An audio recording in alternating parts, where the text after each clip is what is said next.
So up next, we have our education technical session. I'm going to switch our slideshow over for that group, but if Sarge and as our moderator and the presenters, Shannon, Norris, and Charles, Sangeeta and Charlie, could all please come up to the chairs and get ready, that'd be great. Okay. You know, the very first civilizations were founded on water. In fact, a lot of them were irrigation civilizations. We all know ancient Sumer, right? Mesopotamia, the Indus, Egypt. We know they were civilized because archaeologists found vessels with remnants of grain and yeast. So we know they were obviously using Felicius Marcus problem solving by having a few beers. Education is not everything, but it's the only thing. That's probably the underpinning of all we do. So today we're going to have some talks about some of the activities that we're involved in. You know, ag and water communities are not monoliths. In fact, they're tribes. And so pulling everybody together through education is the only way we're going to get through the wicked problem that Sharon just identified that water is. So, in fact, in the San Joaquin Valley, we've got east versus west.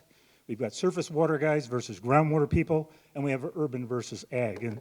And so we're going to overcome those things. We've got to have more educated people from the top to the bottom and the bottom to the top. So without further ado, Shannon, come and tell us a little bit about where you are.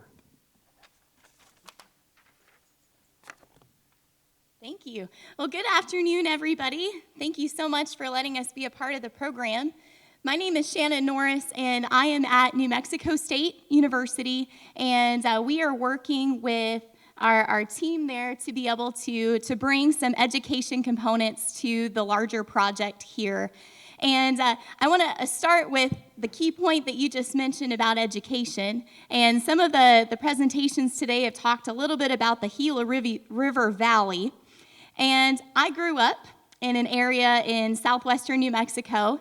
And I remember as a kid traveling with my dad to go irrigate at 2, 3, and 4 in the morning because that was the time that our farms turned on. And that experience where he was explaining the process of why certain crops needed different types of water patterns and when we could turn on the water and when we couldn't, started my passion for water, which then translated into a science fair project later in life about water quality. And then down the road, you can imagine our level of excitement whenever we got a chance to get to speak about water and how we help educate people on understanding the different issues related to water. And my point here is just like we cultivate different crops, sometimes we've got to cultivate passion with how people understand and access point to an educational area. And in this case, we believe that one way that we can do that are through our young audiences, by getting them exposed to different issues related to water at a level of education that's suitable for their age group and ways that we can do that. And so with that, our portion of the project here, and this is guided by Dr. Manoj Shukla, who sends his regards. He couldn't be here today, but I believe I have 2 of these kind of back-to-back, so I'm going to merge them together if that's okay. But the overview of the education component for our Objective 4 of the project is to be able to establish a pipeline of outreach from our secondary high school students all the way to junior level faculty. And how do we do so in a way that streamlines interest and streamlines passion for our learners and our people that are involved in the education? So just an overview of what we hope to do through the project and what our component looks like is our role is to establish that transdisciplinary pipeline and be able to help translate the science that you all are doing at a level that we can educate people at varying different audiences. And through that, this pipeline, we believe, can start at our secondary high school level and move all the way from our 2- and 4-year institutions to the graduate degree, postdoc, and then our junior level faculty.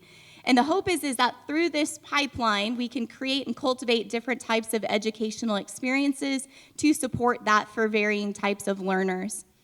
And then another area there is that bottom part is our hope is that we can engage new collaborators across cross-cultural and trans-regional partnerships in the Southwest. knowing that the access of how people get to this topic about groundwater and water issues in this region of the world is vital to how far we move the needle forward in the future. So here's a few of our educational objectives for the full project. The first is that our hope is that we're in the process of creating tools to provide mentorship for that pipelined process, particularly with the hope of being able to engage and bring some representation for populations that are underrepresented or from minority groups to get involved as it relates to water and sustainable ag systems. The second part is to organize a structural mentor program for varying different populations across the Southwest to increase the representation to better reflect, or even better, to exceed the statistic of the demographics of the Southwest. Through some of those pieces, and this will be my second component, we'll give an update on this, is being able to develop different types of educational experiences, particularly for our younger audiences in our secondary high school level, that bring their awareness to groundwater issues and give that exposure at an early age in the hopes that they can continue that down the road and develop their passion. So through that, we'll produce some online educational videos to transfer research to our stakeholders, all while being able to translate the incredible science that you're doing in your labs and in your fields to an audience that might not have exposure to the topic. So our current status from the educational side is we've got Katie Petty sitting over here. Katie's been working with us on developing some of these online learning modules. And just to provide a little bit of insight of how much detail, I guess, goes into that, for a programmed 2-minute educational experience, it requires just about 4 hours of programming on the other side. So 2 to 4, the numbers there are not in our favor, but the quality is. So we're excited about some of the work that Katie's created for us. We're in the process of gathering different resources and identifying networks to help develop some of these learning modules. And the hope is that we're able to balance the stakeholder perspective from people that are our primary users of ground and surface water, all the way to the policy side for our friends in governments, to the people who are just consumers of water, but also consumers of the product that water grows. And so being able to have resources there that can communicate across varying different platforms and age groups. We're in the process of developing these modules, and we'll show a couple of snapshots of where we're at in some of the development. But the hope is in that capacity that it'll be an open source resource for any teacher or supporter or extension agent that's working with our youth related to water and how they can gain access to these resources. And then finally, and I believe we're going to get an overview of this here in a moment, but working with the Wet Center to establish a mentorship pipeline for these different stakeholders across the varying age groups. So that leads us into the second role, and y'all drew the short straw. We get a double form here. But my particular angle is working with STEM and our fauna sciences update for K-12 to college age audiences. And just to provide a little background of where we're at in our module development, if you have your phones, you can scan this QR code. It's going to take you to our learning management system, the LMS, which is called HydroLearn. HydroLearn is based out of a team in Louisiana, but where these modules will exist upon the conclusion of this project.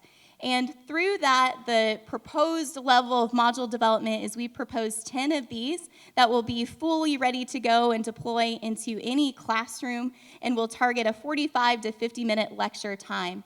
And the support on the other side of that is recognizing that we're going to develop some various different learning activities and worksheets that different teachers or extension agents can apply in any other type of setting too. So with those supports readily usable.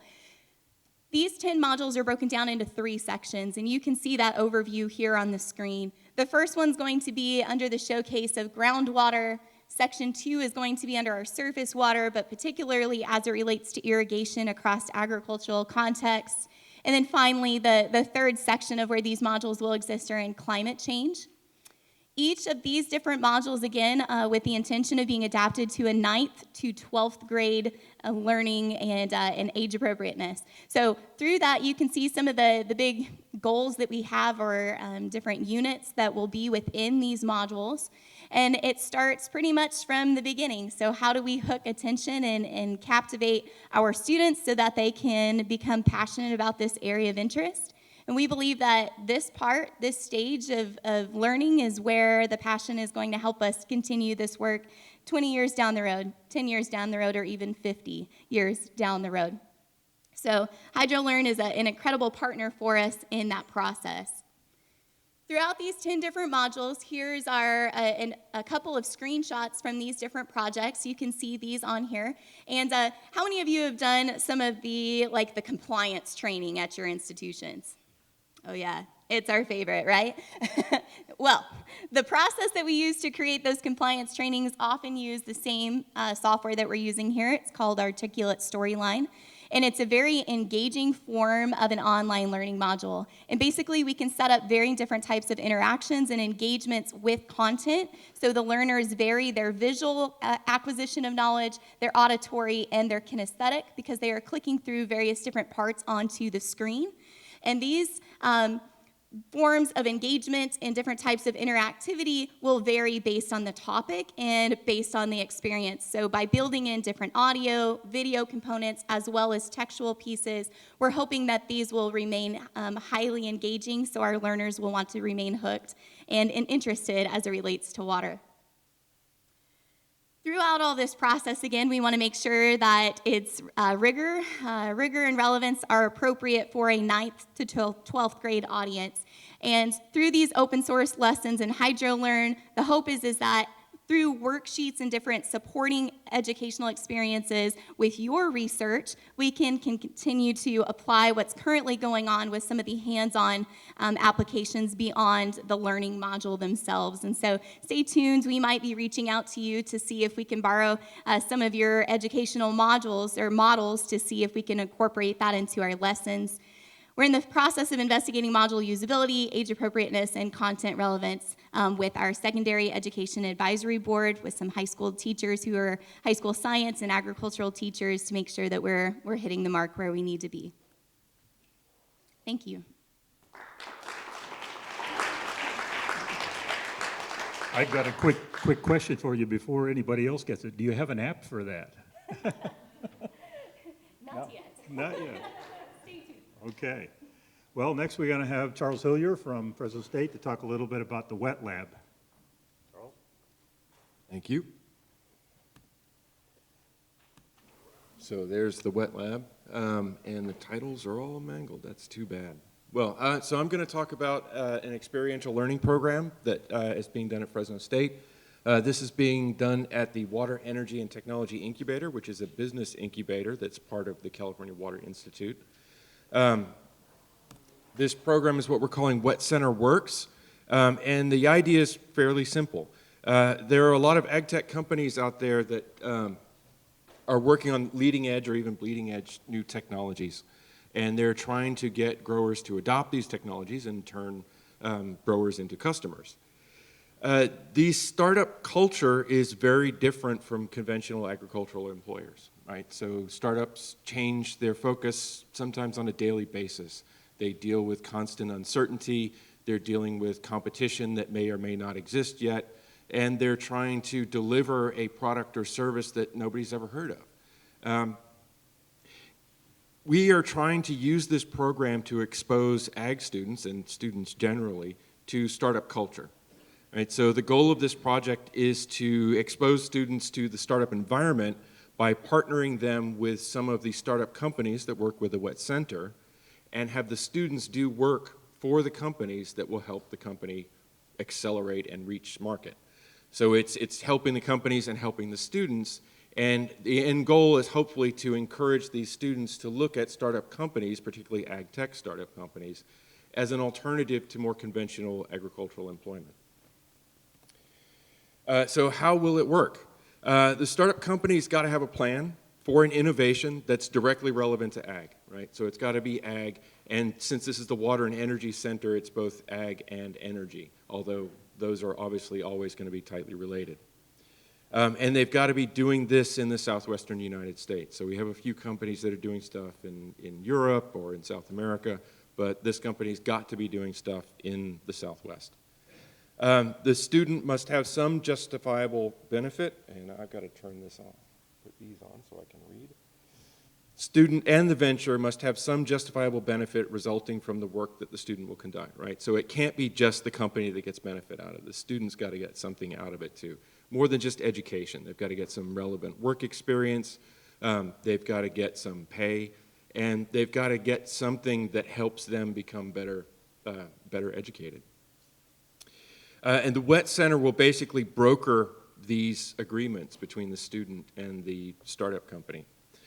We'll be using the faculty wherever possible to make sure that the student's not wandering around in someplace dangerous or working on something that's totally irrelevant.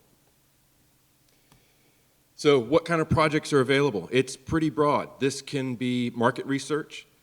These students, being students at Fresno State, have access to the library, which the companies don't, so they can go and do lots of literature searching.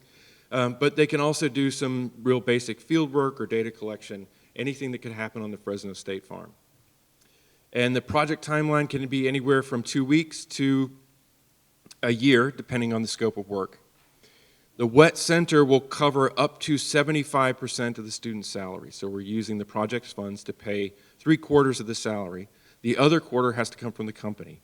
This was an intentional decision to make sure that the startup companies have some quote-unquote skin in the game. This isn't just a freebie for some innovator who's got a crazy idea and they want to try it out on an undergraduate.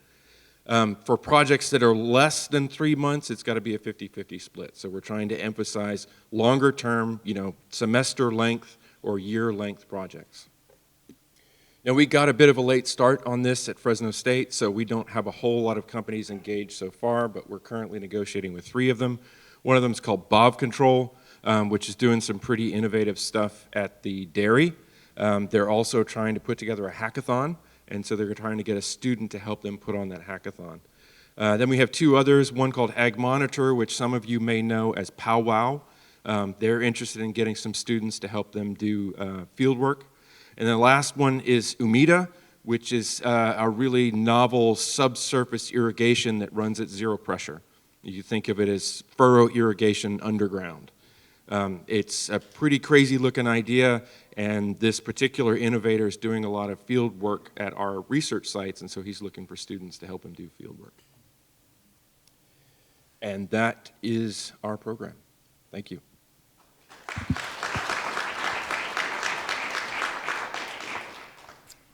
And last but not least, certainly, Sangeeta and Charlie to talk about postdoc and graduate students.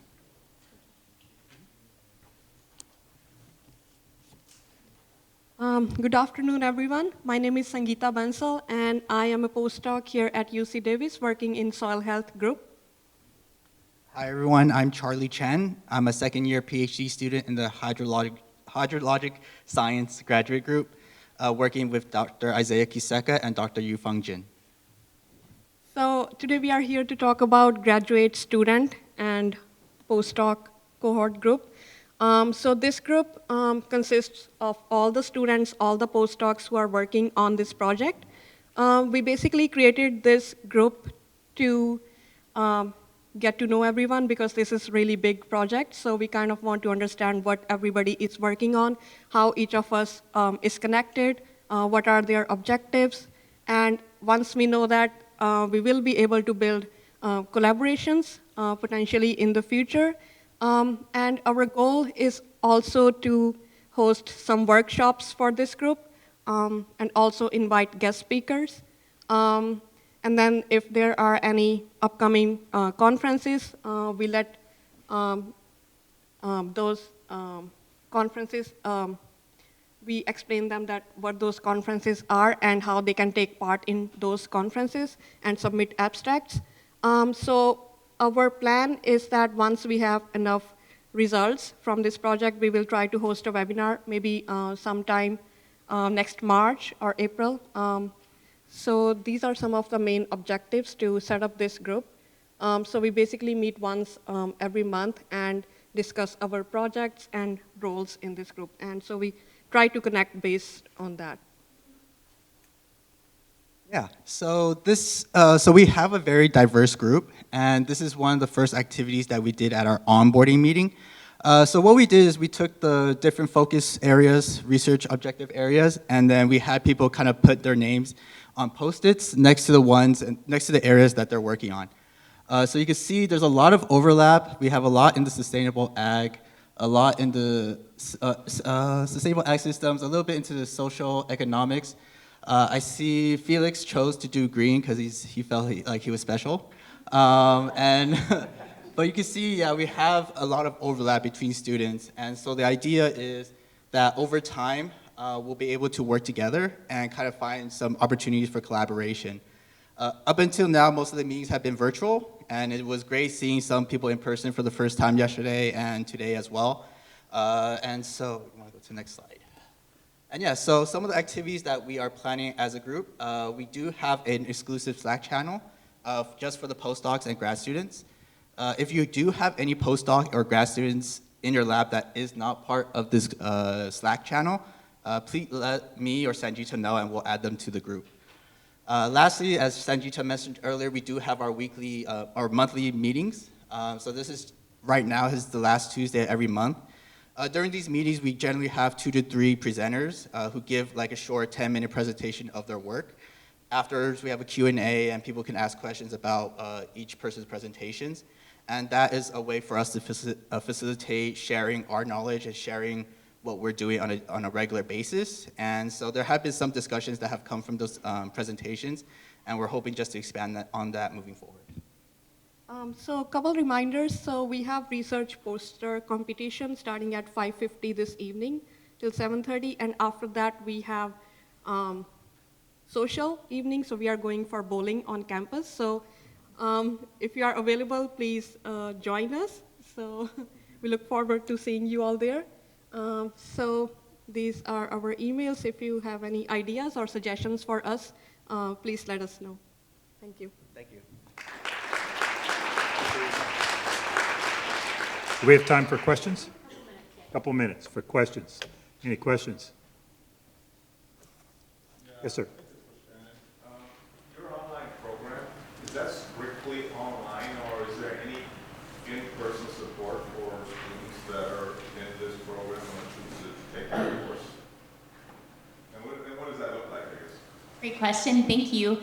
We're designing it to be deployed at any level that a teacher chooses to do that. So our resources are in an online platform through that HydroLearn, but the hope is that we will develop teacher resource guides so that if a teacher wants to teach it in person, they could use the components where they can teach it themselves, or they can have a blended classroom approach where there's some of the online components that we've designed, followed by support with some of those learning worksheets that the teacher can have direct interaction with in person. So with the organized org chart and the stickies that you guys have, so how are you then, what's the next step of that? And maybe I should know this and don't, but what's the next step? Like, how do we link the people? Because there's a lot going on that org chart, right? So there's a lot of interest in different places that I had never seen before. Apologies if I'm ignorant to that, and others have. But how do we make that possible? Like, how can we engage the people that are interested in the components that we're doing to include them in where we're going in our direction? That's a great question. That's something that we have been discussing as a group overall. I think Sangeeta mentioned that as we get results, we could do those webinars and try to kind of get people more engaged. We also do during the presentations, because we're still at the beginning steps, so we're not really familiar with what everyone's doing. So hopefully the idea is after everyone gives their presentations, which depending on how long that will take, then everyone understands what we're doing, and then hopefully the idea is the next step is we'll kind of have those opportunities for collaboration. So we're kind of still at the first step, so to speak. Right. Thank you.